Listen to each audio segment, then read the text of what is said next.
The boarding gate fell silent the moment Madison Clark's voice cut through the air. "Ma'am, are you sure you belong in first class?" Her pale hand rested on her hip, the other pointing directly at Evelyn Carter's chest. Phones lifted. Cameras rolled. Whispers turned into a low hum. Evelyn, tall, poised, draped in a tailored navy suit, tilted her head slightly, eyes calm and unblinking. She didn't argue. She didn't smile. But the glint of a metal badge half hidden in her leather briefcase promised one thing. This humiliation was about to end in a way no one here could imagine.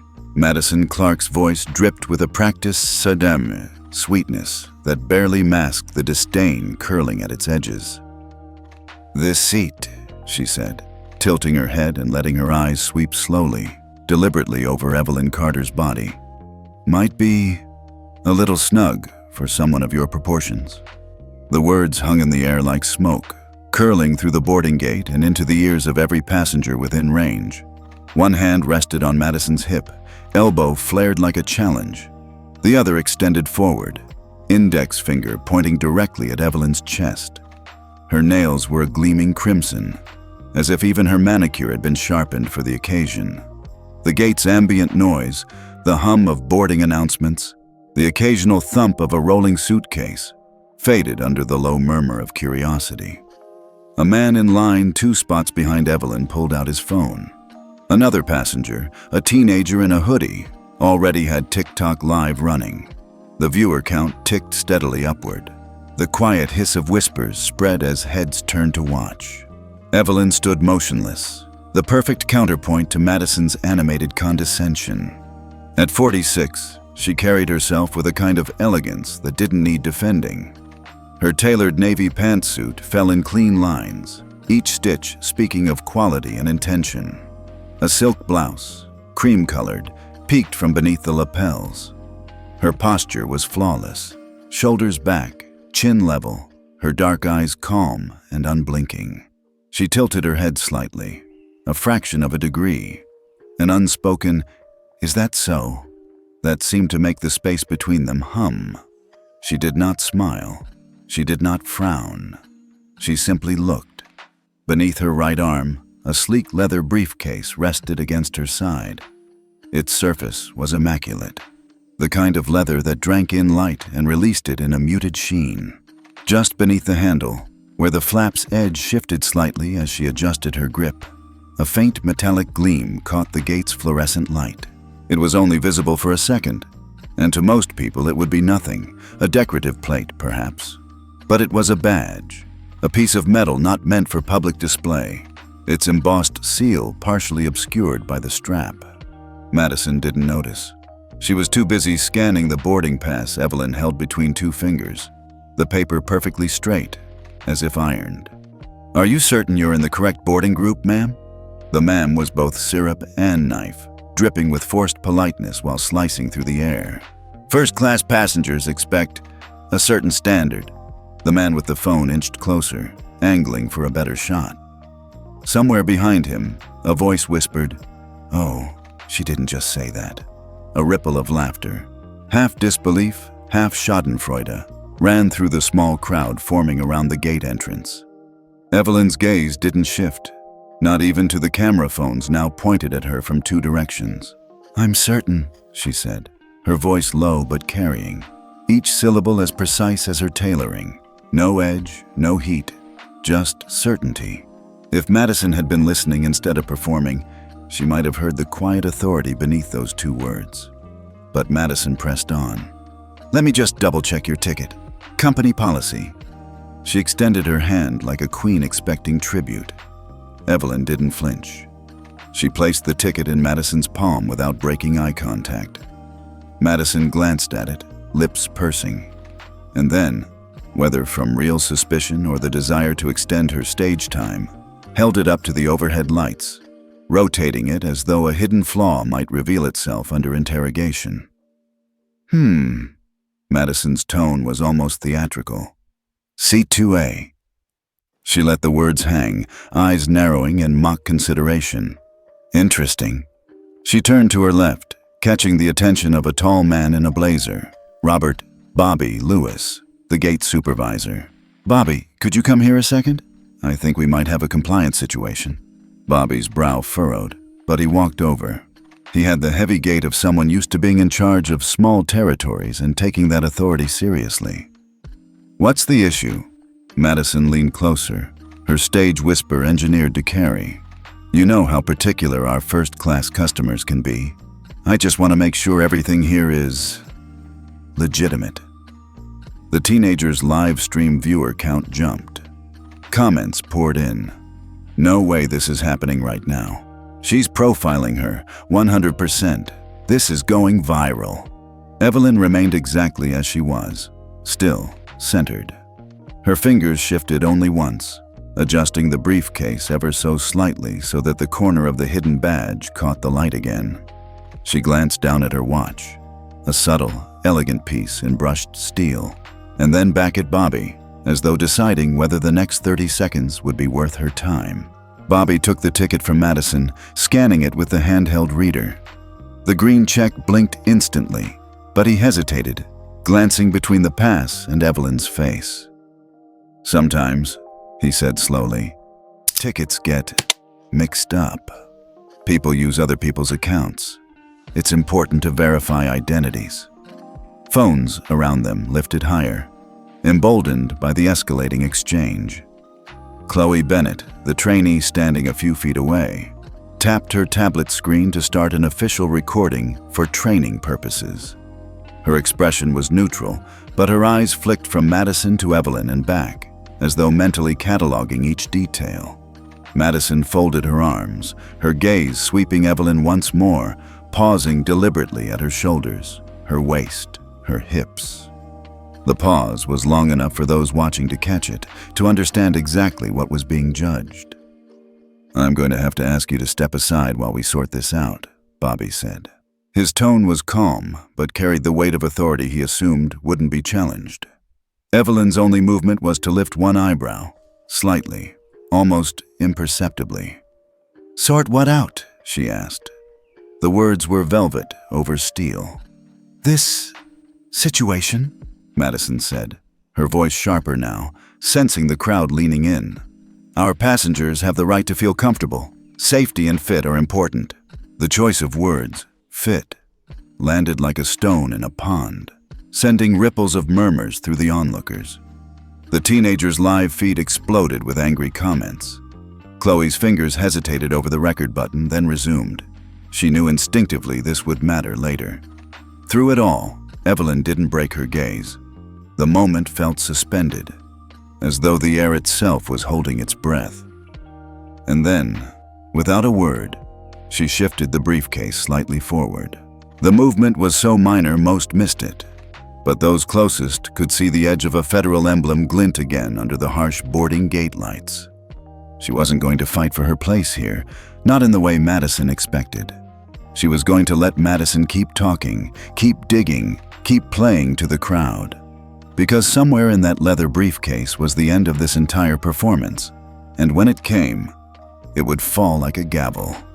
For now, she stood in her navy armor of silk and wool, head slightly tilted, eyes steady, letting Madison write the opening chapter of a story that would end far above her pay grade. Bobby Lewis adjusted the sleeves of his navy blazer as he stepped closer, the handheld ticket scanner already in his palm. His face was composed into the kind of neutral mask people in his position wore when they wanted to seem professional. But there was something in his eyes, just enough narrowing, just enough sidelong glance, that betrayed a quiet suspicion. "Let me see that pass again," Bobby said, his tone measured but with an undercurrent that suggested this wasn't just a routine check. He held out his hand. Madison placed the boarding pass in it with a flourish, as if presenting Exhibit A in a case she was certain she'd win. Evelyn handed it over without breaking eye contact, the subtle clink of her briefcase's metal clasp the only sound she made. Bobby glanced at the ticket, then back at Evelyn, then at the ticket again, deliberately, almost theatrically. The scanner beeped green instantly, but he didn't hand it back. Instead, he frowned slightly, as though a mystery were forming in his mind. "You know," Bobby began, loud enough for those gathered to hear, We've had issues before with people using accounts or upgrades that aren't theirs. Company policy says we have to verify, just to make sure everything checks out." The words hung in the air. A few heads in the surrounding crowd tilted, curious. Others shook minutely, reading between the lines. The teenager's phone feed was alive with comments now. "He's acting like she stole it. This is racial profiling 101. Watch, she's not gonna lose her cool. That's power." Madison, standing just to Bobby's side, folded her arms again and smiled thinly. "It's really just about making sure our first-class passengers have the experience they're paying for," she said, her tone sweet and cutting all at once. "You can imagine how upset someone might be if standards aren't met."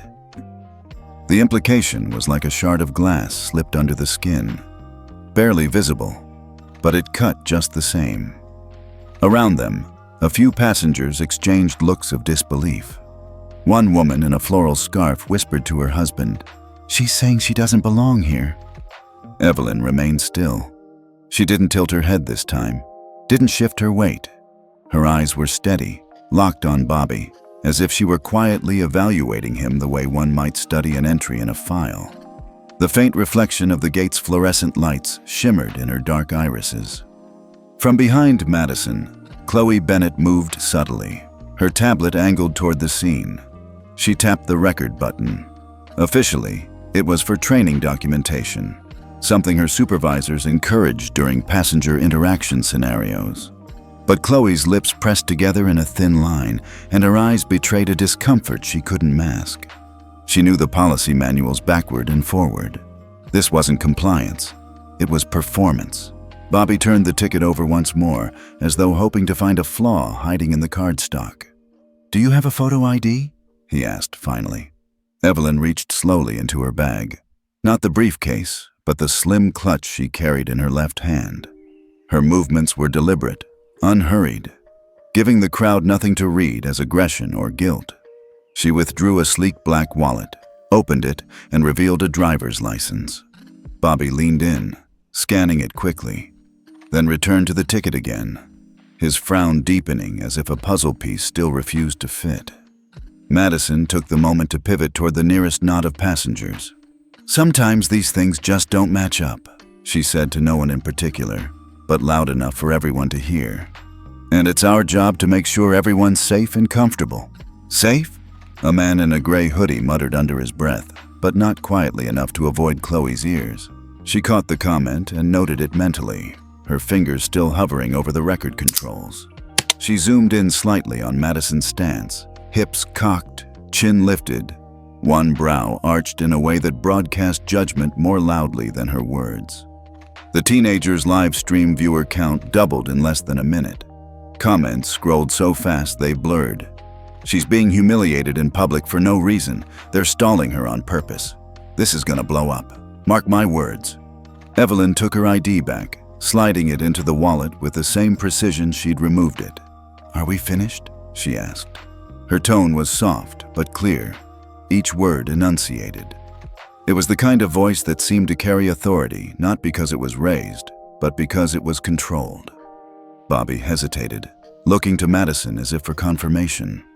Madison stepped closer, closing the gap between her and Evelyn by a fraction. "Not quite," she said, her voice a mix of honey and vinegar. "We still need to make sure the name on the reservation matches the account used for the purchase. Sometimes, friends or family members use miles or upgrades without the primary account holder being present." Evelyn's gaze didn't waver. The silence stretched long enough for a cough to echo from somewhere in the boarding line.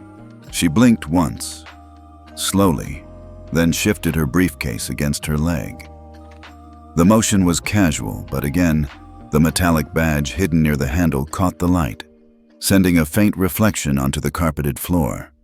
Chloe noticed it this time, her eyes flicking down and then back up to Evelyn's face. But she said nothing. Madison kept talking, as if filling the space would keep control in her hands. "It's nothing personal, of course, just protocol." She smiled again, but it was the kind of smile that didn't touch the eyes. The crowd was growing, the boarding gate now a small amphitheater with Evelyn in the center. Faces peered over shoulders, phones angled high to catch every detail. Even those not recording were clearly invested. Whispers and small headshakes traveled like waves through the semicircle of onlookers. Evelyn remained where she was, letting the weight of the moment settle on everyone but herself. If Madison and Bobby wanted a performance, she would give them one, but it would be theirs, not hers. The silence after Madison's last comment seemed to amplify every click of a camera shutter, every electronic chime from the scanner, every muffled notification from a live stream viewer's phone. Bobby cleared his throat. "Ma'am, if you'll just step aside, I'll stand here," Evelyn said, cutting him off gently but firmly. The choice of words was deliberate. It wasn't no, it was a statement of fact. She would stand here. The ownership of space was hers. Madison blinked, momentarily thrown off, then recovered with a quick smirk. "As you wish. Just don't block the other passengers." Behind her, Chloe shifted her weight, torn between her role as a trainee and the knot in her stomach that told her she was witnessing something wrong. The recording continued, framing Evelyn perfectly in the center, Madison in profile, Bobby slightly behind.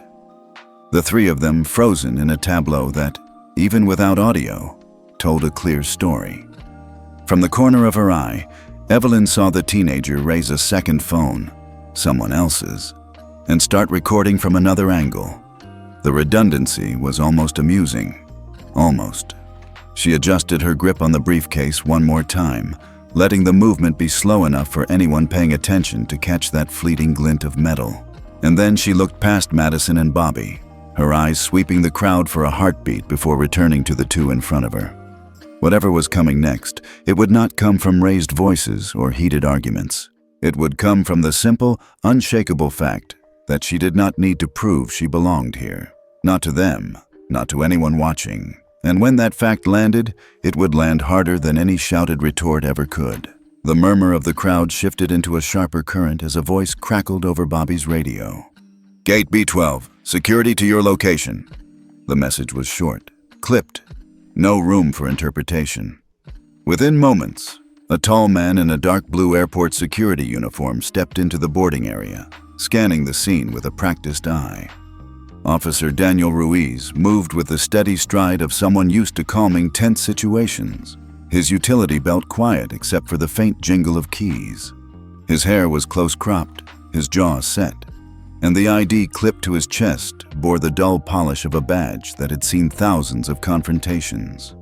He came to a stop just short of the standoff between Evelyn and the two airline employees. "What's going on here?" Ruiz asked, his voice even, not yet picking sides. His gaze swept briefly over Madison, then Bobby, before settling on Evelyn. Madison spoke first, her tone immediately tilting toward alarm. "Officer, we have a potential ticket fraud situation. This passenger may be in a seat she's not entitled to, and there are concerns about passenger comfort and safety." Bobby nodded in agreement, adding, "We're just following protocol, but she's refusing to step aside so we can verify everything." Evelyn didn't move, didn't break eye contact with Ruiz. The space between them seemed to narrow, not physically, but in presence. Something in the way she stood, shoulders squared, chin level, stillness radiating out from her center, made him pause. His eyes locked with hers for a second longer than protocol required, and in that heartbeat he registered something he couldn't quite name. It wasn't defiance. It wasn't arrogance. It was assurance. The kind of assurance that came from knowing you held more cards than anyone else at the table. Ruiz cleared his throat, shifting his weight. "Ma'am, could I see your identification, please?" he asked, the request polite but edged with formality. Evelyn reached into her clutch again, producing the same black wallet she had presented to Bobby minutes earlier. But this time, when she opened it, the motion revealed not only her driver's license, but a slim, laminated card tucked behind a transparent flap. Its top edge marked with an official seal and faint holographic strip. Ruiz's gaze flickered there for just an instant before she closed the wallet and handed him only the license. He examined it, noting the name, Dr. Evelyn Carter, and the clean precision of the document. He handed it back. "Thank you," he said, his tone softening almost imperceptibly. Madison, sensing control slipping, stepped closer to Ruiz. "Officer, I've been doing this for years. I can spot fake documents from across the terminal. We have to be careful. It's for everyone's safety." Evelyn's phone buzzed in her other hand, the screen lighting briefly. She glanced down just long enough for the words FAA HQ, priority alert, to flash across it before the notification faded. It was a small detail, gone in a blink, but several in the crowd noticed. A man near the back whispered, "Did you see that? FAA something?" The teenager's camera caught it, and the comments erupted. "FAA HQ? Is she with the government? Oh, this just got interesting. Y'all, she's someone important. Watch." Ruiz caught the glance at her phone too, and a faint crease appeared between his brows. He turned slightly, as if to shield the conversation from the growing crowd. "Ma'am, is there any reason this needs to escalate? We can handle this quickly." Evelyn met his eyes again. "I'm sure we can," she said, voice low but carrying. She didn't elaborate, didn't need to. There was weight in the certainty of her tone. Behind them, Madison crossed her arms tighter, her frustration simmering. She addressed the onlookers now, her voice pitched just enough to draw them in. "We've had incidents before where people sneak into first class and then paying passengers complain. I'm just protecting the integrity of the cabin." The words sparked another ripple of murmurs, some agreeing, others clearly appalled. Chloe Bennett's tablet kept rolling, the red REC icon steady in the corner. Her eyes darted between Evelyn's composed stance, Ruiz's measured demeanor, and Madison's theatrical posturing. Bobby checked his scanner again, more out of habit than necessity. The green check blinked back at him like an accusation.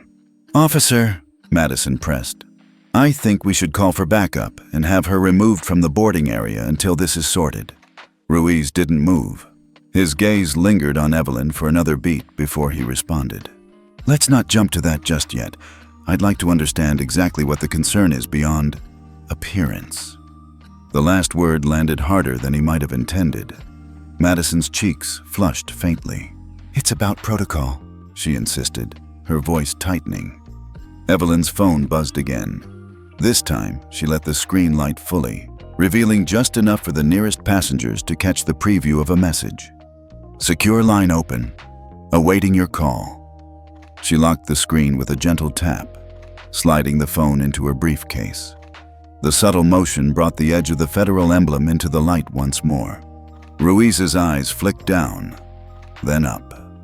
He didn't comment. Not yet. From the far side of the gate, a boarding announcement tried to cut through the tension. "Ultramax Flight 447 to Washington, D.C., now boarding all first-class passengers." The irony was almost palpable. Evelyn took a half step forward, not toward Madison or Bobby, but toward the boarding lane itself. The movement caused Madison to shift defensively, her arms stretching out as if to block the path. "Not until we're done here," she said sharply. Ruiz's brow furrowed. "Ma'am, unless there's a specific violation, you can't prevent a ticketed passenger from boarding." "She's not verified," Madison snapped back. "She's verified," Bobby muttered reluctantly, eyes still on the scanner. The admission was quiet, but it didn't go unnoticed. The crowd's mood shifted. A few people began murmuring more audibly, the tone less curiosity now and more irritation. Some directed at Madison, some at the delay. The teenager's live feed captured it all. Ruiz's measured stance, Madison's rigid posture, Bobby's hesitation, and Evelyn's unwavering calm. Ruiz exhaled through his nose, making a decision. "We're not removing her. If there's a formal complaint, file it through corporate. But I'm not escalating this without cause." Madison's lips parted, her indignation visible. But Evelyn didn't give her the space to retort. She simply looked at Ruiz and said, "Thank you, officer," in that same controlled tone. Then, without looking at Madison, she added, "I'll wait to board." The phrase was innocuous on its face, but something in the delivery made it clear. Evelyn wasn't conceding ground. She was choosing her moment. Ruiz gave a small nod, stepping back but not leaving entirely. His eyes lingered on her for a second longer, as if silently acknowledging that he'd understood something the others hadn't. And in the crowd, the first ripples of speculation began to spread.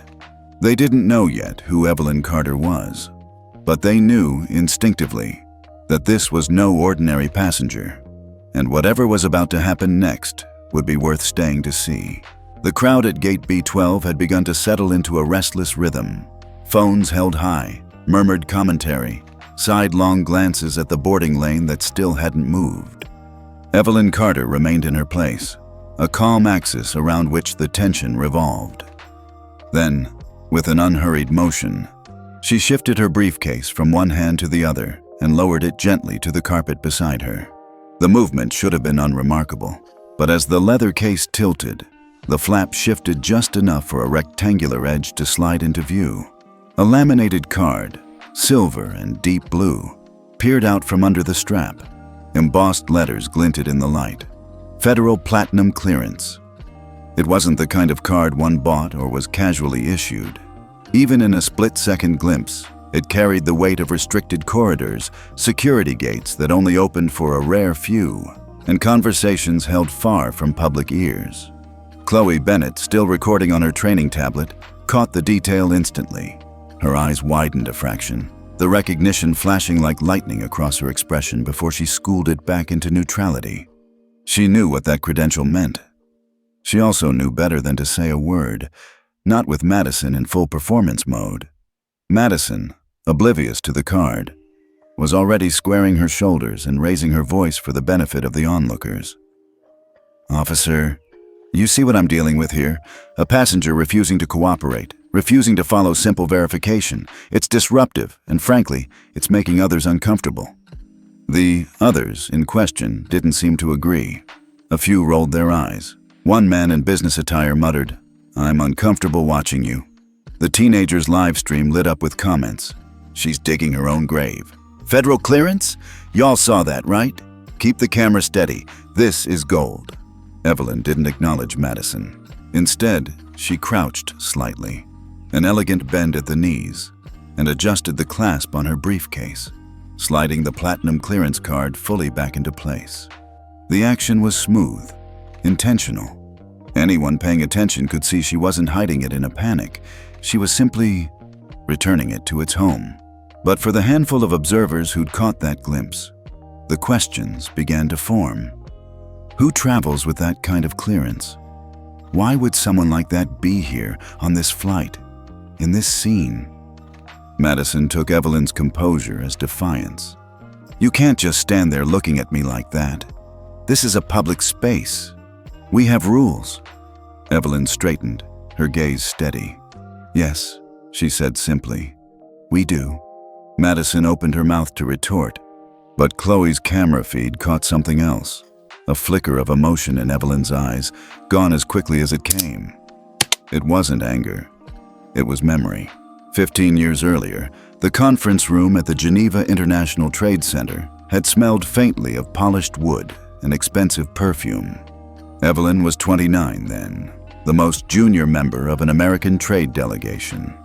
She had spent months preparing her presentation on logistics reforms, only to be stopped at the entrance by a uniformed Swiss attendant who looked her up and down and said, in English crisp enough to cut glass, "Support staff wait in the hall."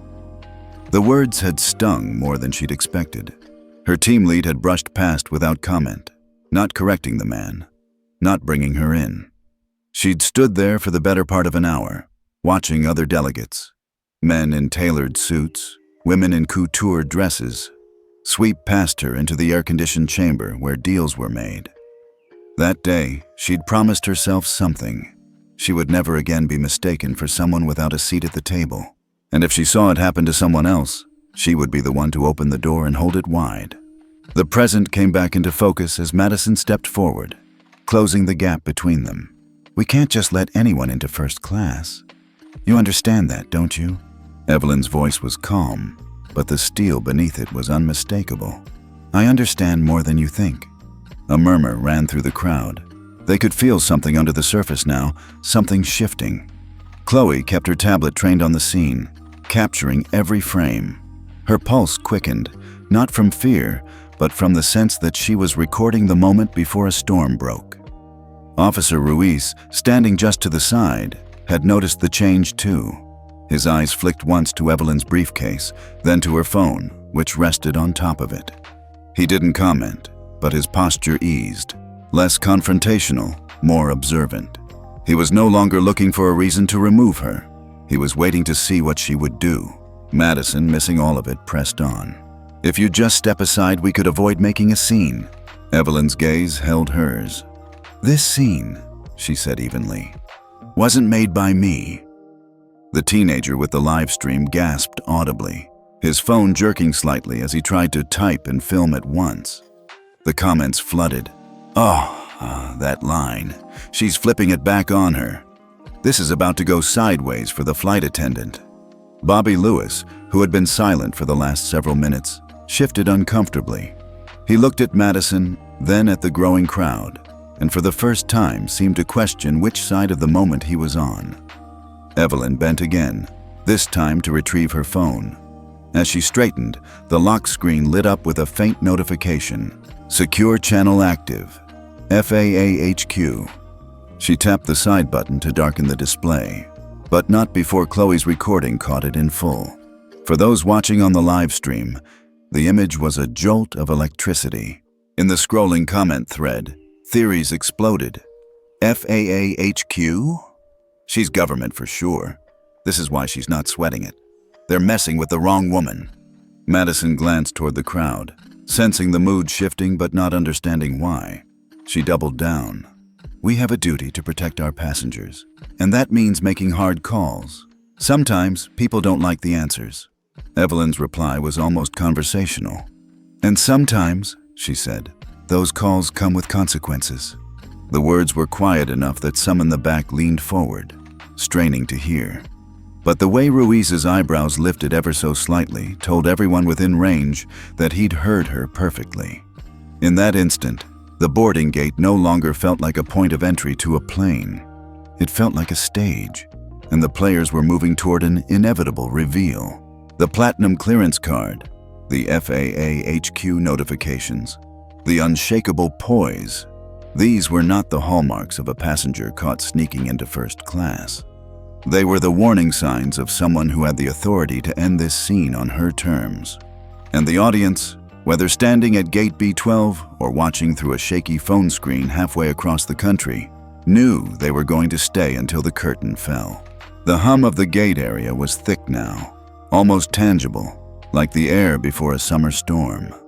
Evelyn Carter stood at the center of it, motionless, her leather briefcase by her side, the crowd's restless energy orbiting her like static. Without a word, she reached for her phone. It was a slow, deliberate gesture. No fumbling, no hurry.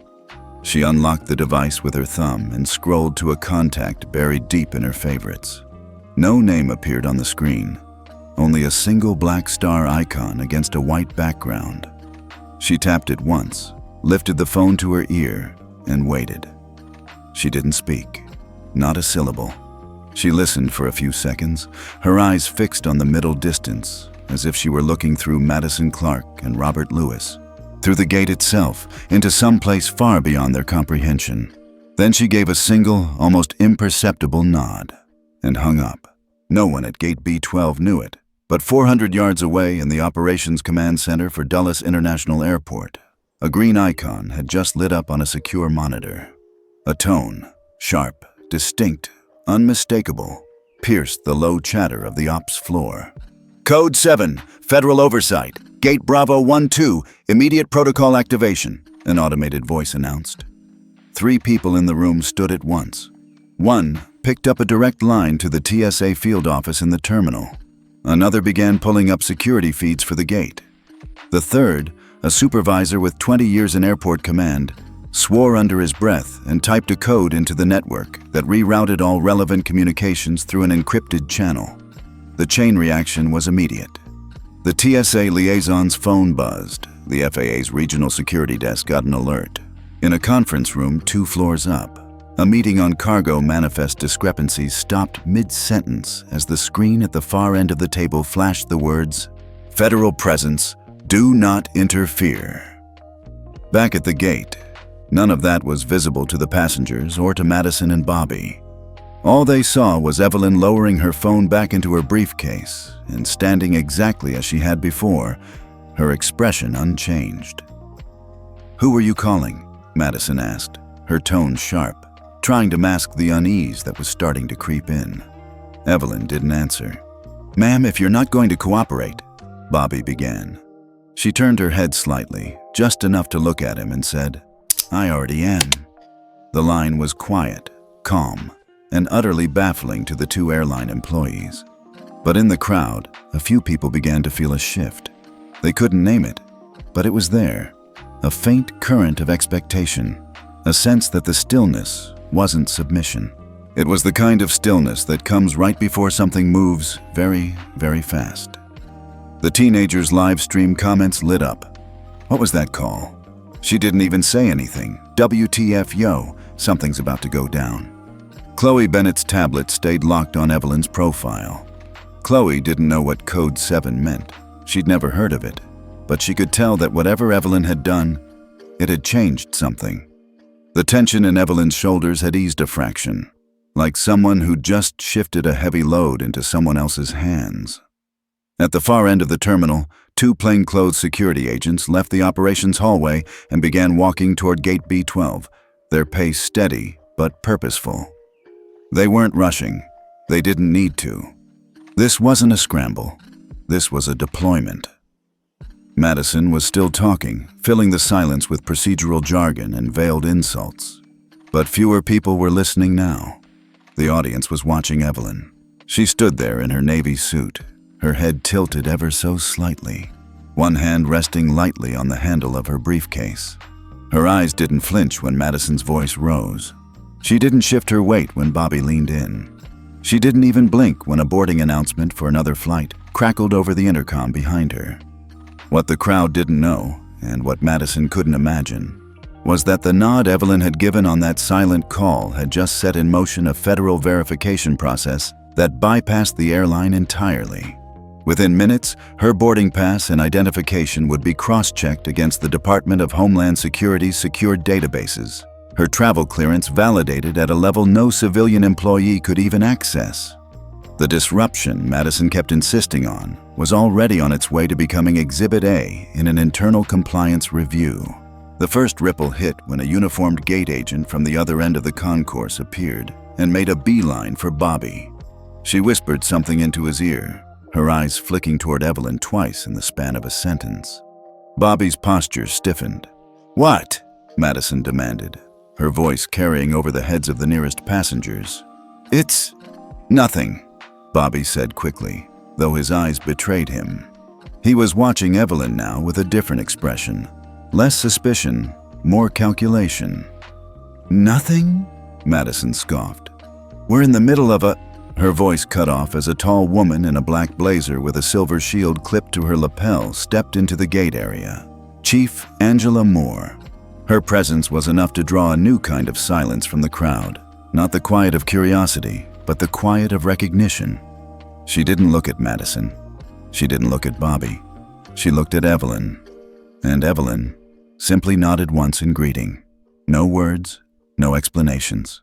Angela's gaze swept the area, her eyes landing briefly on Chloe's recording tablet before moving on. "We'll take it from here," she said, her tone making it clear she wasn't asking permission. Madison bristled. "Chief, this is an airline matter." "No," Angela said, and there was nothing in her voice but authority. "It isn't." For the crowd, the moment was electric. They still didn't know exactly who Evelyn Carter was, but they knew she had just changed the entire power dynamic with a phone call and a nod. Madison's voice, so dominant minutes before, was now just background noise. The teenager's live stream surged past 10,000 viewers.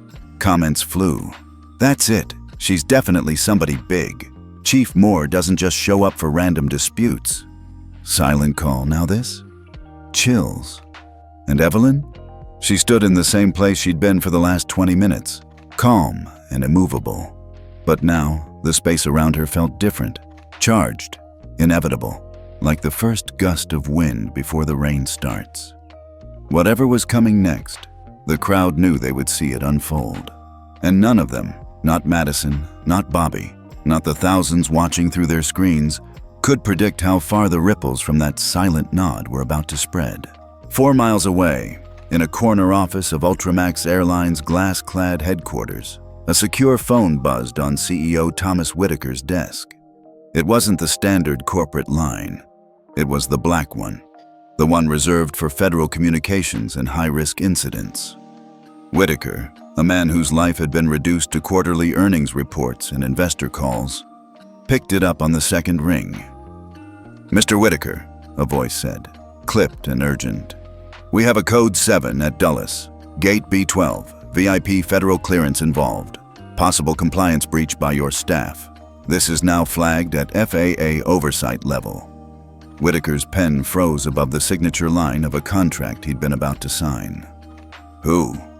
"Name hasn't been officially released, but they're in possession of federal platinum clearance." The pen rolled off the desk as Whitaker stood. "Get me security on site, now, and patch me to our crisis team in 5 minutes." Within 60 seconds, an internal priority alert hit every senior director's inbox. "Urgent. Potential federal incident. Do not engage without clearance. CEO en route." Back at Gate B12, Chief Angela Moore had already arrived, flanked by 2 high-ranking TSA liaisons and an airport security detail in dark suits. Their presence drew a subtle shift in the crowd. Phones steadied. Conversations hushed, a sense of anticipation thickening in the air. Angela's eyes swept the space. Evelyn Carter standing serene in her navy suit. Madison Clark, animated and oblivious. Robert Lewis, uncomfortably quiet. And Officer Ruiz, now posted slightly behind Evelyn, almost as if guarding her. Angela moved forward, her steps measured. "Dr. Carter," she said. Her voice pitched for Evelyn alone, but audible enough to carry to those nearest. Evelyn inclined her head in greeting. "Chief." The exchange was brief, but it was enough to shift the axis of the scene. Chloe Bennett, still filming on her training tablet, caught the moment perfectly. The subtle nod of recognition between 2 women who clearly knew each other. The kind of acknowledgement that comes from shared professional territory. Madison's brow furrowed. "Chief Moore, with all respect, this is a routine boarding matter." Angela didn't break stride. "Ms. Clark, your routine matter is now a federal matter. Stand down." It was the first crack in Madison's armor. "I'm just following procedure." "Then your procedure needs reviewing," Angela replied flatly. A ripple of amusement passed through the crowd. The teenager's live stream comment feed lit up. "Oh, she's in trouble now. Chief Moore just dunked on her. This is the beginning of the end for Madison." 2 concourses away, in the airport's crisis coordination room, the Code 7 alert had triggered a cascade. A red banner stretched across the top of the master display, cycling through key points. VIP federal clearance. Incident in progress. Gate B12. Observe Protocol 14B. FAA representatives on site were patched into the feed from Chloe's tablet. Yes, the same training video, now doubling as real-time documentation. In less than 10 minutes, the footage was being mirrored in the FAA's Washington, D.C. security hub, the Department of Transportation's Oversight office, and a secure conference room in the Pentagon. For most of those watching remotely, the name Evelyn Carter was just a line on a manifest. For a few, however, the recognition was immediate, and so was the realization that this boarding matter had just become a compliance nightmare with national-level eyes on it. Madison still didn't see it. If anything, the attention seemed to embolden her. "Officer," she called toward Ruiz, "can you escort this passenger away from the gate until we've resolved this?" Ruiz didn't move. His glance toward Angela was quick, deferential. "Chief?" Angela's tone was steel. "No removal. This passenger is cleared to remain exactly where she is." Madison's smile tightened. "You can't just—" "I can," Angela said. And I just did. The burst of quiet laughter from a few passengers earned her a glare from Madison. But the tide of public opinion had already begun to turn. What had started as morbid curiosity was shifting toward a collective rooting interest. The teenagers' live stream viewers surged past 18,000. Comments scrolled like ticker tape. Get the popcorn. She's not even sweating. Madison's toast. In the executive garage beneath Ultramax headquarters, Whitaker's black sedan pulled out with a squeal of tires. He wasn't the kind of CEO who made public appearances for gate disputes. But this wasn't a dispute anymore. This was a liability that could gut a billion-dollar federal contract. As he sped toward the airport, his assistant fed him details from the internal call. Passenger's name not officially confirmed, but likely a senior federal official. Live video from the scene is trending on multiple platforms. Potential breach of anti-discrimination compliance. Whitaker's jaw tightened. By the time I arrive, I want legal, PR, and federal contracts all on site, and tell corporate security to be ready to lock down media access. Meanwhile, Angela was closing the physical gap between Evelyn and the boarding lane. She positioned herself at Evelyn's side, her body language a shield. Madison stepped back half a pace, the change almost imperceptible, but deeply telling. Evelyn finally spoke, her voice carrying just enough to reach Madison and Bobby. "You're very committed to your interpretation of procedure," she said evenly. Madison bristled. "It's not interpretation, it's policy." "Policies," Evelyn replied, "are only as strong as the people applying them." A few audible mms and low whistles came from the watching crowd. Even Bobby looked away, his eyes landing on the gate desk as if searching for something to do with his hands. Angela glanced at Evelyn, her mouth almost curling into a knowing smile. Whatever was about to happen, she knew Evelyn had already set it in motion. In the operations center, the feed from gate B12 was now one of 6 displayed on the critical incidents wall. A marker in the corner showed a 43% spike in negative social sentiment for Ultramax Airlines in the last 15 minutes. Analysts were already feeding that data to the corporate response team and to the FAA's compliance office. The chain reaction had begun, all from a silent phone call and a nod. Back in the gate area, Madison tried to recover it. She turned to the crowd, her voice pitched for them now. "We all want safe, comfortable travel, right? That's all I'm trying to ensure." It fell flat. No one clapped, no one murmured agreement. The only sound was the quiet whir of a camera lens refocusing on Evelyn's calm, unmoving face. The moment was starting to tilt, the balance of power shifting in ways Madison couldn't measure, but everyone else could feel it. They might not have known the exact content of that Code 7 federal oversight alert, but they could sense the storm gathering. And Evelyn Carter, standing at its calm center, looked like someone who had weathered storms far more dangerous than this. The boarding gate had become a stage, and every eye in the terminal seemed fixed on the woman in the navy suit. Evelyn Carter stood as she had for the past half hour, tall, composed, unreadable, while the tension coiled tighter. Chief Angela Moore stayed at her flank like a sentinel, her presence alone keeping Madison Clark's theatrics at bay. Then Evelyn moved. She crouched with the same deliberate calm she had shown all morning, unclasped the latches of her leather briefcase, and opened it with a quiet click. Inside was a stack of neatly arranged folders, their edges perfectly aligned, the topmost bound with a red security tape bearing the Federal Eagle seal. She slid the top folder out, placed it on the gate desk, and turned it toward Madison, Bobby, and the nearest cameras. The heading was impossible to miss. Federal Aviation Administration, Security Services Contract Agreement. Below, in bold print, annual value, $1,300,000. And beneath that, the signature line, Dr. Evelyn M. Carter, Deputy Director, Federal Aviation Security Administration. The air went still. It wasn't just that people stopped talking, it was as if the very hum of the terminal dimmed. Phones shifted in unison as every camera in the crowd tried to capture the same thing. The gleam of the embossed seal, the stark clarity of the contract's title, and that unmistakable signature in flowing ink. Madison's skin lost its flush in an instant. Her lips parted, but no sound came out.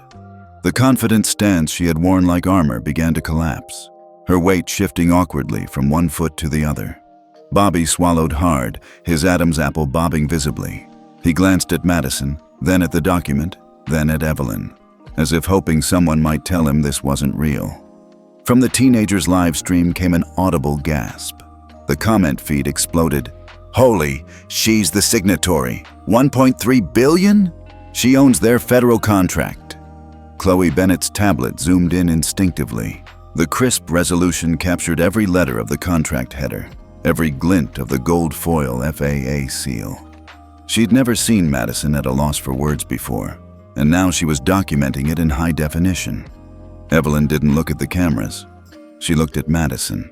"This," she said evenly, tapping the page once with a manicured finger, "is the agreement your employer signed with the Federal Aviation Administration. It covers security services, compliance, and operational oversight for all Ultramax flights departing from U.S. airports." Her tone was not raised, yet each word landed with the precision of a hammer on glass. "In other words," she continued, "it governs the standards your company is obligated to meet, standards that include strict prohibitions against discriminatory treatment of passengers." Madison opened her mouth, closed it, then opened it again. I didn't know." "No," Evelyn interrupted. "You didn't ask." A murmur of approval rippled through the onlookers. It was subtle, but it was the sound of the crowd aligning itself. They were no longer just witnesses. They were participants in a reckoning. Bobby cleared his throat. "Dr. Carter, Mr. Lewis?" Evelyn said, her gaze cutting to him. "How long have you worked here?" 12 years, he said automatically. "And in those 12 years, how many times have you intervened when a passenger was treated as though they did not belong?" Bobby's mouth opened, but no answer came. He looked down at the contract, then at the floor. Evelyn turned her attention back to Madison. "This contract is renewed annually," she said, her voice as steady as ever. "Each renewal is contingent upon documented compliance with federal anti-discrimination statutes. I am the authorizing officer for those renewals." The implication landed like a physical blow. Madison's knees bent slightly, her grip tightening on her clipboard. She seemed to be searching for the script she'd been following all morning, only to realize it was gone. From somewhere behind the crowd, a man in a suit muttered, "This is career-ending." The teenager's live stream echoed it seconds later in the comments. "She just ended her. This is the part in the movie where the villain realizes it's over." Evelyn didn't gloat. She didn't raise her voice or smirk. She simply let the facts hang in the air, the weight of them pressing down until even Madison had to drop her gaze. Then, without fanfare, Evelyn picked up the folder, slid it back into her briefcase, and closed the latches with a soft click. The silence that followed was not the silence of uncertainty. It was the silence of inevitability. Angela Moore broke it. "This matter," she said to Madison and Bobby, "is concluded. Dr. Carter is boarding." But Evelyn didn't move toward the boarding lane. Not yet. "We're not finished," she said softly, her voice carrying to the back of the semicircle of onlookers. "This was the public part." The crowd reacted instantly. Gasps, murmurs, the subtle shifting of weight as people realized the story they thought they'd been watching was only halfway told. Madison looked up at that, confusion etched across her features. "Public part?" Evelyn's eyes were calm, but there was an edge now, a glint that hinted at something deeper. "Yes, there's the part everyone sees," she said, gesturing faintly toward the phones raised in the crowd. "And the part that happens after." The teenager's live stream comments blew up. "After? What's after? She's not done yet. Madison better run." Evelyn reached into her briefcase again, not for the contract this time, but for a smaller folder, sealed with a blue ribbon. She didn't open it. She simply held it in one hand, the ribbon dangling loosely, and looked directly at Madison. "You'll learn soon enough," she said. Then she placed the folder back inside and stepped toward the boarding lane, Angela Moore falling into step beside her. The security detail adjusted position, creating a quiet corridor between Evelyn and the rest of the gate. The crowd didn't move. Phones stayed up. They wanted to capture every second of the walk to the scanner, every step that took Evelyn from the center of conflict to the threshold of resolution. Madison stood rooted to the spot, her clipboard hanging at her side. Bobby turned away, his eyes fixed on the ground. For the first time since the confrontation began, Evelyn smiled. Not wide, not gloating, but a small, private smile that spoke of plans already in motion. The curtain on the public act had just fallen, but for those who knew how these stories worked, the real play was only beginning. Chief Angela Moore didn't raise her voice. She didn't need to. One glance at Madison Clark, one slight tilt of her head toward the side corridor, and the command was clear. "Ms. Clark," she said, her tone clipped and precise, "you will not be operating this flight. Please remove yourself from the aircraft boarding area immediately." Madison's mouth opened, but no words came out. Her eyes darted toward Bobby Lewis, then to the crowd. It was as if she were searching for an ally who could step in, someone to vouch for her, but all she found were lenses and judgment. The teenagers' live stream audience swelled past 25,000 as comments poured in. "There it is. Bye, Madison." Chief Moore just fired her in real time. Justice served cold. Madison's clipboard wavered in her grip. I was just following." "Now," Angela said, her voice cutting through Madison's protest like a blade. Two members of the security detail stepped forward. Their presence was polite but undeniable, a silent wall that funneled Madison toward the service exit. Each step Madison took seemed to strip away a layer of the authority she'd been clinging to all morning. By the time she reached the threshold, her shoulders had rounded, her chin had dropped, and the last thing the cameras caught was her turning away from the terminal, her face half hidden by her hair. Bobby Lewis was next. "Mr. Lewis," Angela said, pivoting her gaze to him, "you are hereby relieved of duty, pending investigation into your conduct during this incident." Bobby's jaw dropped. "Chief, with respect, this is not a discussion," Angela interrupted. She gestured to a uniformed gate agent waiting just behind the desk. "Please take Mr. Lewis's access badge and escort him to the administrative office." The gate agent moved forward, holding out a hand. Bobby hesitated, then unpinned his badge from his blazer with a movement that was part resignation, part disbelief. A few passengers actually clapped, quietly at first, then more audibly as Bobby was led away. The teenager's phone trembled as its owner tried to keep up with the unfolding drama. "Both gone? In minutes?" Evelyn didn't even raise her voice. "This is surgical." For a moment, the gate area was suspended in a strange kind of satisfaction, an almost tangible relief that the immediate wrong had been addressed. But the satisfaction hadn't yet reached its peak, because there was one more player entering the scene. The click of polished shoes on tile announced him before the crowd saw him. Thomas Whitaker, CEO of Ultramax Airlines, stepped into view flanked by two senior executives and a man in a charcoal suit who was almost certainly from the legal department. Whitaker's presence was a performance in itself, an expensive gray suit that fit like it had been cut for him alone, a silk tie in the company's signature blue, and an expression finely tuned to convey concern without outright panic. His pace was brisk but not rushed. His eyes scanned the crowd before locking onto Evelyn Carter. "Dr. Carter," Whitaker said as he approached, extending a hand, "I want to offer my deepest apologies on behalf of Ultramax Airlines for the unacceptable treatment you've endured." Evelyn glanced at his hand, then at his face.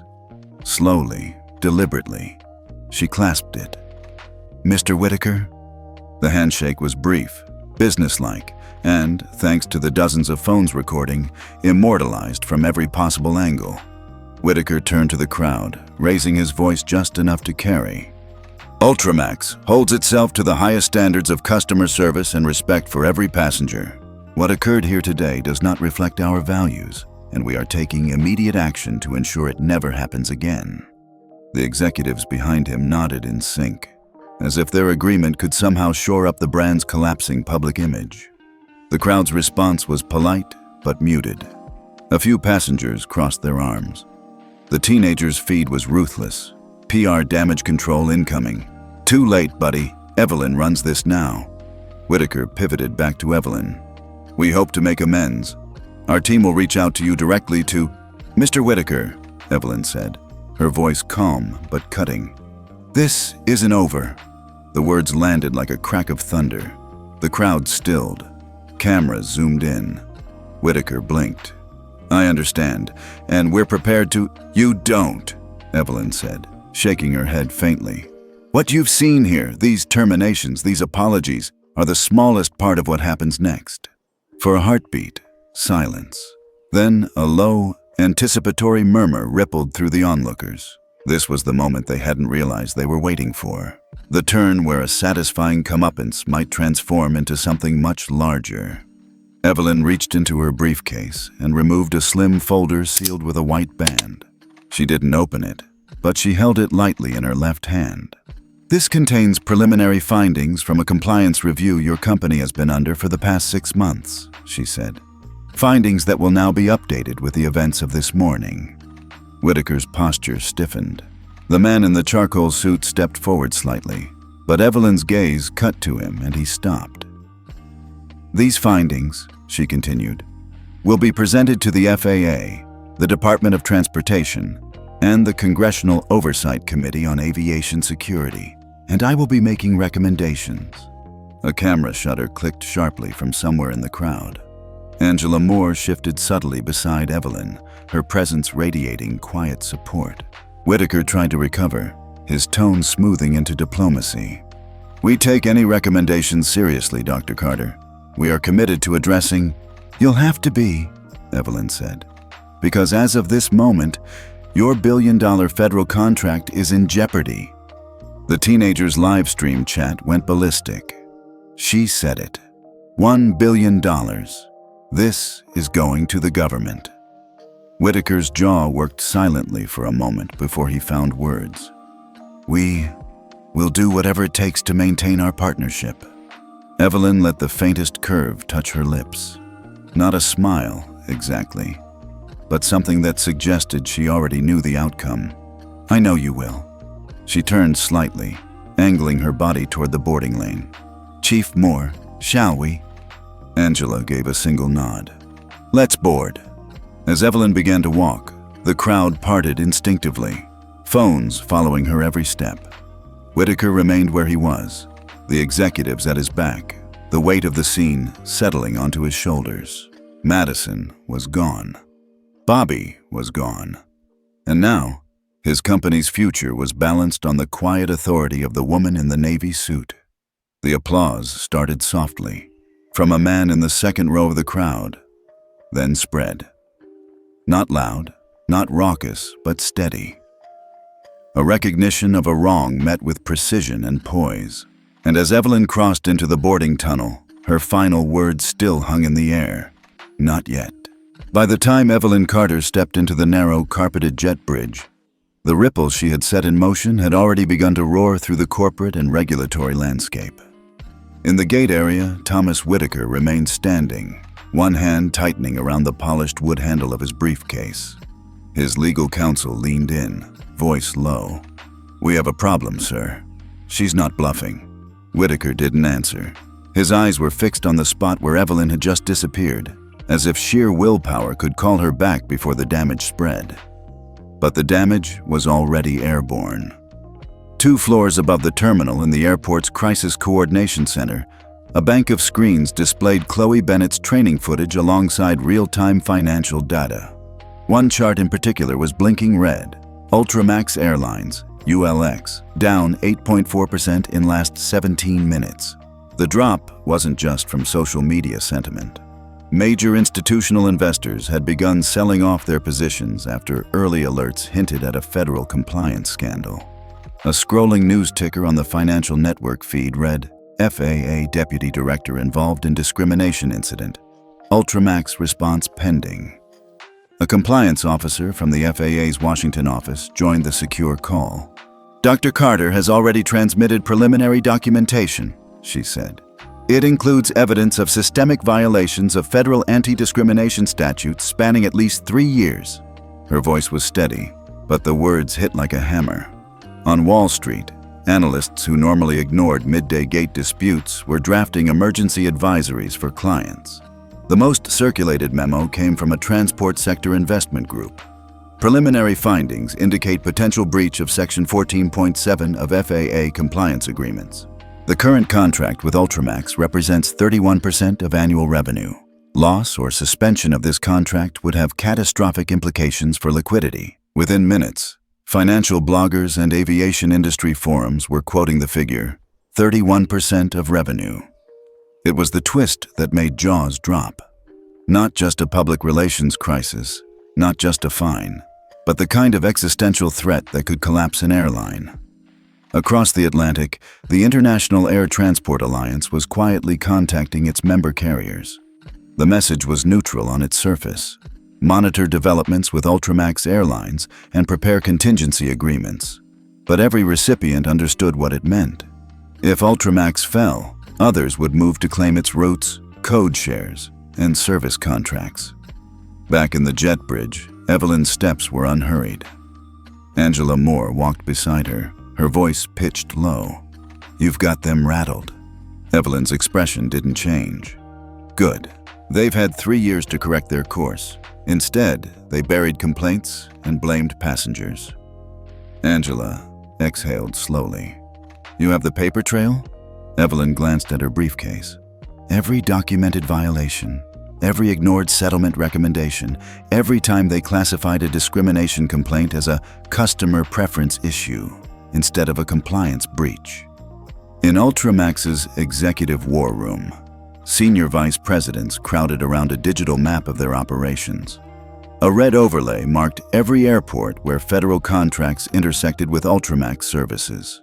One of them pointed to the largest cluster. If this goes the wrong way, we lose 31% of our business. That's before international partners start dropping us. The head of international relations added, we've already had calls from London and Doha asking if we're still viable for long-term code shares. Whitaker's phone buzzed. He glanced at the caller ID, Federal Contracts Division, FAA. His throat tightened. Put it on speaker. The voice on the other end was all business. Mr. Whitaker, this is a courtesy call to inform you that your current security services contract is under active review in light of new evidence. You will receive a formal request for a remediation plan within the hour. Whitaker's legal counsel cut in. We'll cooperate fully. Cooperation is assumed, the voice said. Compliance is not. The line went dead. On the trading floor, Ultramax's stock continued its free fall. Financial journalists were now framing it as a confidence collapse rather than a market correction. A viral chart compared the drop to other historic airline scandals, the headline screaming, "From first class to free fall, Ultramax plummets, 15 to 90 minutes." At Gate B12, passengers who had been part of the audience were now relaying the story in animated detail to those in boarding groups behind them. She just opened this folder. Boom! $1.3 billion contract with her signature, one man said, his hands spreading wide. You could see the color drain from that flight attendant's face. The teenager with the live stream was practically vibrating with energy. Guys, we're trending top 5 in the country. Hashtag #Carter Clause is everywhere. On board the aircraft, Evelyn settled into seat 2A, her briefcase tucked neatly under the seat in front of her. She powered on her phone, and within seconds, secure messages began pouring in. DOT Oversight. Received documentation. Preparing Joint Task Force briefing. FAA Legal. Cross-referencing contract clauses with new evidence. Congressional Committee staff. Please confirm your availability for next week's hearing. She read each one, then sent a single, succinct reply to all. Proceed. In London, a vice president from an Ultramax partner airline drafted a memo to their CEO. We should be prepared to withdraw from all shared routes if FAA contract is revoked. Recommend initiating talks with Delta and American to absorb capacity. In Doha, another partner began quietly rerouting cargo service inquiries. At Ultramax HQ, Whitaker's PR team tried to spin a holding statement. Ultramax Airlines is committed to the highest standards of respect, safety, and compliance. We are working closely with federal partners to address any concerns. The problem was, no one believed it. Every news outlet had the footage of Madison being removed, Bobby being stripped of his badge, and Whitaker himself looking visibly cornered in front of Evelyn Carter. Angela glanced out the aircraft window at the growing number of media vans pulling up to the terminal. They'll be waiting for you when we land. Evelyn's voice was calm. They can wait. I'm not speaking to the press until the FAA review is underway. This isn't about headlines. It's about the record. Angela studied her for a moment. You really think they could lose the contract? Evelyn's eyes didn't waver. If they don't meet the terms of remediation, they will. And if they do, it'll cost them more than they've ever budgeted for compliance.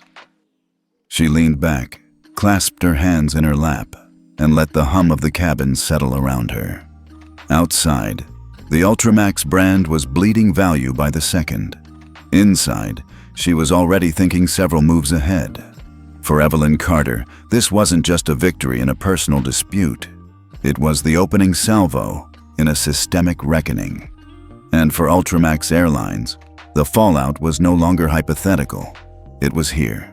By the time Flight 447 taxied onto the runway, the story had already detonated across the internet. On Twitter, Instagram, TikTok, and every news aggregator, the hashtag #HatchSkyWrites now was climbing so fast that algorithms couldn't keep up.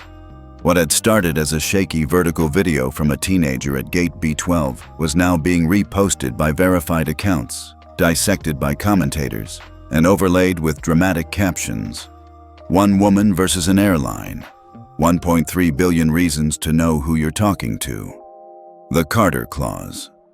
In the span of an hour, the hashtag trended in the United States, Canada, and the UK. Exactly the demographic footprint of the FAA's largest passenger protection initiatives. By the next hour, it was trending in 42 countries. Cable news networks scrambled to reconfigure their evening lineups. CNN cut away from a pre-recorded segment on infrastructure to run the footage of Evelyn Carter placing the contract folder on the gate desk. MSNBC spliced in a freeze frame of Madison Clark's expression mid-realization, looping it for maximum effect. Even Fox News, which often approached federal oversight stories with skepticism, ran a headline that was impossible to misinterpret. Deputy FAA Director confronts airline over alleged discrimination. Contract in jeopardy. In Washington, reporters camped outside the Rayburn House office building began pressing lawmakers for comment. Senator Claudia Vega of New York didn't hesitate. We have been warning for years about systemic bias in air travel, she said into a dozen microphones. If even a federal official with full clearance can be treated this way, what does that mean for ordinary passengers? Her statement was clipped, polished, and almost instantly turned into shareable quote graphics on social media. But it wasn't Senator Vega's comment that set the conversation ablaze. That came from Senator Robert Langley of Colorado. In an unscripted moment, walking from his office to the Senate chamber, a reporter shouted a question. "Senator, have you experienced anything like what happened to Dr. Carter?" Langley stopped mid-stride, adjusted his glasses, and nodded. "Yes. 2 years ago, flying back from a committee assignment, I was told, by this same airline, that my seat had been mistakenly assigned and moved to the back of the plane. It was humiliating, and I suspected bias at the time. I filed a complaint. I never received a response." The revelation was a spark to dry tinder. Newsrooms lit up. Senator alleges discrimination by Ultramax became the top headline on the Associated Press wire. Every major outlet picked it up. Cable hosts began drawing a through line from Langley's experience to Evelyn Carter's confrontation to the FAA's compliance investigations. In less than 3 hours, what had been a story about a single gate incident had ballooned into a national discussion on systemic discrimination in air travel. On social media, the hashtag splintered into related campaigns. #Passengers for Change. Passengers sharing personal stories of bias. #Carter Clause, focusing on the federal contract leverage Evelyn wielded. Ground Ultramax, a growing call for boycotts until reforms were implemented. TikTok was flooded with reaction videos, lawyers explaining the legal stakes, pilots describing the training gaps, and everyday travelers recounting eerily similar experiences. In the FAA's Public Affairs Office, staffers monitored sentiment graphs climbing at alarming speed. One intern gasped when a new alert popped up. Evelyn Carter's name was now the most searched term on Google in the United States. The communications director leaned over her desk. "Do we have an official statement ready?" "Yes," the intern said. "But, honestly, the story's telling itself." Meanwhile, Evelyn sat in seat 2A, reading through secure messages on her phone. Angela Moore, seated across the aisle, tilted her head toward the window. "You've seen it?" Evelyn's lips quirked. Not a smile exactly, but a knowing acknowledgement. "I've seen enough." She scrolled through her notifications. Requests for interviews from every major network. Invitations to speak before advocacy groups. Messages from law firms offering pro bono support for class action suits against Ultramax. She replied to none of them. "This isn't a media tour," she murmured, almost to herself. "This is a compliance action." In Ultramax headquarters, the PR crisis team was drowning. Every draft statement was shredded by legal, rewritten, and then shredded again by Federal Contracts Counsel.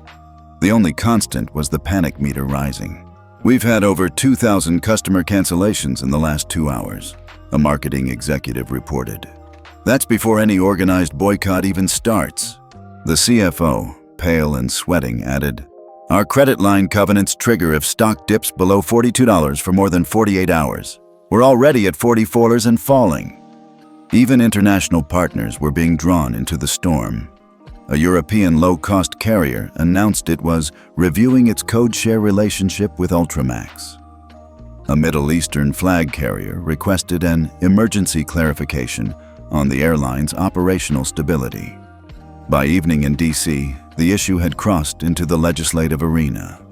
Representative Maya Torres introduced a resolution calling for a House hearing on bias and discrimination in federally contracted air travel. Within hours, 4 senators announced a parallel push for a Senate hearing. Cable news booked panels of aviation experts, civil rights advocates, and former federal transportation officials to speculate on the outcome. The consensus was brutal. Without immediate sweeping reforms, Ultramax's federal contracts would be suspended or revoked. Angela glanced at Evelyn mid-flight. "They're turning this into a movement," she said. "It was always bigger than me," Evelyn replied quietly. She tapped her phone screen, where a secure message from the FAA's compliance director awaited. "We're prepared to freeze contract renewals pending your formal recommendation." Evelyn locked the phone and leaned back. "Let them feel the wind before the rain hits." On the ground, the crowd of reporters outside Ultramax's Dulles Operations Center had doubled. News choppers hovered overhead. Late-night comedy writers were already scripting monologues about the most expensive upgrade in history. The airline's logo, blue and silver, once a mark of prestige, was now a meme template. One popular version read, "Ultramax, where first class means first to judge you." By the time Flight 447 began its descent into Washington, the hashtag #Skyrights now had been used over 5.3 million times. The original live stream video had been viewed 48 million times across platforms, and a new poll showed that 72% of respondents supported strong federal penalties for airlines found guilty of discrimination. It was no longer just a PR disaster for Ultramax. It was a political and cultural reckoning. Evelyn looked out the window at the lights of the Capitol below. The storm she'd unleashed was no longer contained to one gate, one flight, or one airline. It was national, and it was still gaining strength. The morning after Evelyn Carter's flight landed in Washington, Ultramax Airlines convened an emergency board meeting that would be remembered in corporate history for its sheer scale of capitulation. In the executive conference room, a sleek glass space on the top floor of their Arlington headquarters, CEO Thomas Whitaker sat at the head of the table, flanked by legal counsel, the CFO, and heads of every operational department. The faces were pale, the coffee untouched. On the wall screen, a live feed connected them to the FAA's Federal Contracts Division. In the center frame, the FAA administrator herself appeared, hands folded on the desk. "Mr. Whitaker," she began, "we've reviewed the preliminary compliance plan drafted overnight. It's insufficient." Whitaker nodded stiffly. "Then tell us what will be sufficient." The administrator didn't hesitate. "You will establish a $100 million anti-discrimination and passenger equity fund, effective immediately." The CFO inhaled sharply, already calculating the hit to quarterly earnings.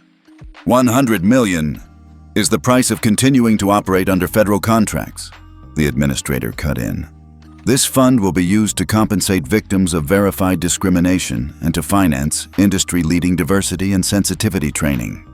Whitaker glanced at his legal counsel, who gave a minute nod. "Agreed." "That's not all," the administrator continued. "Every single Ultramax employee, from executives to part-time ground crew, will complete mandatory anti-bias training certified by the FAA within 90 days. Heads turned toward HR Director Marlene Frost, who was furiously typing notes. She swallowed hard. "We can implement that." "And finally," the administrator said, "you will deploy a real-time passenger complaint reporting system, directly linked to FAA Oversight databases. This means that any discrimination complaint will be visible to federal monitors within minutes of being filed." The IT director shifted uncomfortably in his seat. "That's unprecedented." "It's the new standard," the administrator replied. "And if Ultramax wishes to keep the $1.3 billion annual contract, you will lead the industry in adopting it." Whitaker reached for his pen. "Send over the documents. I'll sign." "Sign them now," the administrator said. "The FAA has transmitted them to your general counsel's secure inbox. We will watch as you execute them." The room fell silent except for the faint rustle of paper as Whitaker scrawled his signature across each page. The 100 BMN fund, the training mandate, the reporting system. With each flourish of the pen, Ultramax's autonomy shrank. By the final signature, they were no longer just an airline. They were the FAA's most tightly monitored contractor. 2 hours later, Evelyn stood at a lectern in the FAA's press briefing room. The seal of the agency loomed large behind her. "Yesterday's events," she began, "were not an isolated incident. They reflect systemic patterns that must be addressed at the highest level. The FAA will not only oversee Ultramax's compliance with these measures, but will extend them to all carriers holding federal contracts." The room buzzed. A reporter from Reuters raised his hand. "You're saying this is industry-wide?" "Yes," Evelyn replied. "Effective immediately, all federally contracted airlines will be required to establish independent passenger equity funds, implement universal bias training, and connect their complaint systems to the FAA in real time." The implications rippled outward like a stone dropped in a still pond. In boardrooms from Atlanta to Dubai, airline executives received alerts from their compliance officers. FAA announces new federal contractor standards. Lawyers began scanning their existing policies, realizing how far short they fell. In Congress, Senator Vega applauded the announcement on the Senate floor. "This is how you create systemic change, through enforceable, transparent standards, not voluntary pledges." At Ultramax HQ, the implementation machine roared to life. HR scrambled to source certified trainers. IT teams began designing the secure complaint portal, aware that every bug could be scrutinized by FAA auditors. The finance department began transferring the first tranche into the 100 Memos Equity Fund. On the tarmac at Dulles, Angela Moore walked alongside Evelyn toward a waiting FAA vehicle. "You've just rewritten the rules for an entire industry." Evelyn's tone was calm, almost understated. "Rules are only as strong as the will to enforce them. Now they'll be enforced in real time." Angela smirked. And Ultramax just became the test case. In New York, advocacy groups celebrated. The National Passenger Rights Coalition issued a statement. For too long, airlines have treated discrimination complaints as PR problems instead of civil rights violations. Today's FAA directive changes that. Dr. Carter's actions have set a precedent that will protect millions of travelers. On TikTok, the teenager from Gate B12 posted a new video. Clips from Evelyn's press conference intercut with the original Confrontation captioned, "From Gate to Global Change." It hit 1 million views in 3 hours. In private, some industry veterans were stunned by the speed of it all.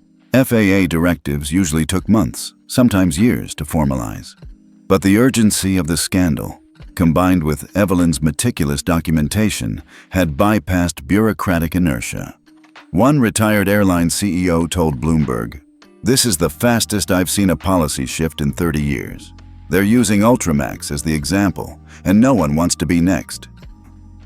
Late that afternoon, Whitaker received the FAA's formal letter confirming the continuation of Ultramax's federal contract, conditional on full compliance with the new measures. The letter was blunt.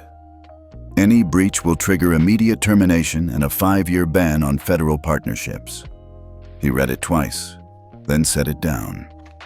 For the first time in decades, the airline's survival hinged not on fuel prices or market share, but on moral conduct. That evening, Evelyn sat in her office, the city lights of Washington shimmering beyond the window. She reviewed the final compliance plan, every clause reflecting the leverage she'd wielded and the principles she'd insisted on. Angela entered quietly. "The administrator wants you to lead the Oversight Committee for the industry rollout." Evelyn closed the file. "Tell her I accept." She looked out at the skyline. In less than 48 hours, a single act of public dignity had transformed into a national reform, codified, enforceable, and irreversible. And for the first time in years, the skies felt just a little more just. 1 year later, the transformation was measurable in hard numbers. FAA data showed a 70% decrease in verified discrimination complaints across all federally contracted airlines. Passenger satisfaction surveys reflected record highs. For the first time since the FAA began tracking compliance metrics, every contracted carrier met or exceeded civil rights requirements. The industry had shifted, not through polite memos or voluntary pledges, but through enforceable standards born from one unforgettable confrontation at Gate B12. At FAA headquarters, a new nameplate gleamed outside the corner office. Evelyn Carter, Administrator, Federal Aviation Administration. Her promotion had been a near inevitability after the reforms she championed not only succeeded, but became the global benchmark. On her first day in the role, she addressed the agency staff in the main auditorium. "Aviation isn't just about moving people from one place to another," she said. "It's about how we treat them in the process. A seat on an aircraft is more than a ticket. It's a statement of dignity." The applause was long and sustained. The Ultramax case had entered training curricula for every major airline in the U.S. New hires were required to watch the footage, read the incident report, and complete scenario exercises labeled Flight 447, the Carter Protocol. The footage of Madison Clark pointing at Evelyn with that smirk of disbelief had become a cautionary freeze frame. In classrooms, instructors would pause the video at that exact moment and say, "This is where a career ends," or where it could have been saved. Madison herself had vanished from commercial aviation. After her termination, she took sporadic temp jobs outside the industry. When a reporter from a trade journal found her for a retrospective, she declined to comment, except to say, "I should have listened instead of assumed." Her name lived on as shorthand for professional self-destruction. Among flight crews, "Don't go Madison" became slang for "Don't let your bias write checks your career can't cash." For Evelyn, the year had been relentless. Oversight committees, international speaking engagements, testifying before Congress on the Passenger Dignity Standards Act, a bill modeled after the FAA's new rules. When the act passed with bipartisan support, it locked the reforms into federal law, beyond the reach of any single administration. Her proudest moment, however, came far from Washington. In Atlanta, a young woman named Nia Johnson boarded a regional jet for the first flight of her life.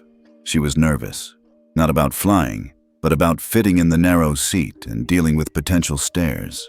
Instead, she was greeted by a flight attendant who offered to adjust the armrest and said, "Let me know if you need anything to be comfortable." It was such a small kindness, but it made Nia smile. Later, she posted about it online, tagging #SkyRightsNow. In her post, she wrote, "I've read about Dr. Carter. I think today I experienced the ripple effect she started. For the first time, I felt like I belonged in the sky." The post went viral, not in outrage, but in joy. Globally, the Carter Protocol spread beyond aviation. Cruise lines, train networks, and even major hotel chains began adopting real-time bias reporting systems linked to independent oversight bodies. Trade publications credited the FAA's framework as the most exportable compliance model of the decade.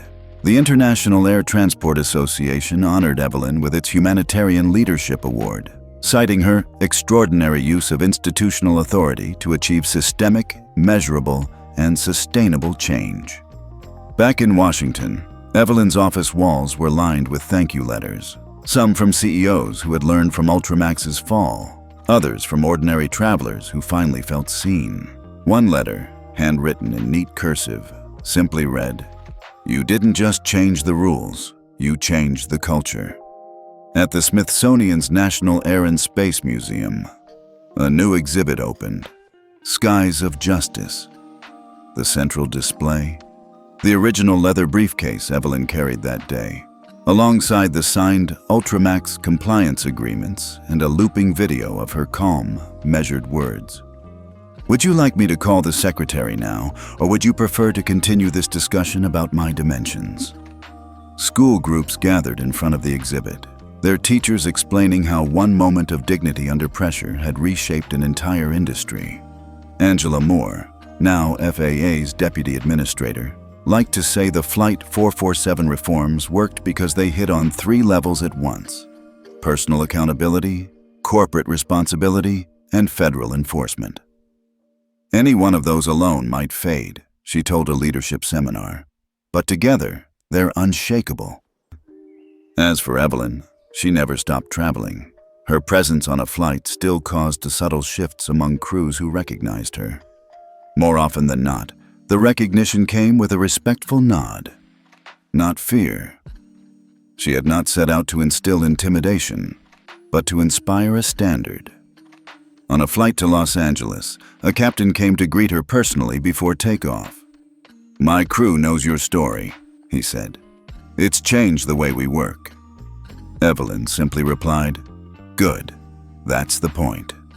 When asked in an interview how she wanted the public to remember Flight 447, she didn't mention the contract, the headlines, or the reforms. "I want them to remember that change is possible without shouting, without vengeance. You can hold the line with grace and still move the line forward for everyone." In the end, the legacy of Gate B12 was not just the prevention of another Madison Clark moment. It was the embedding of a principle into the very infrastructure of travel. That dignity was as non-negotiable as safety. And as long as Evelyn Carter held the FAA's top office, that principle would remain at cruising altitude.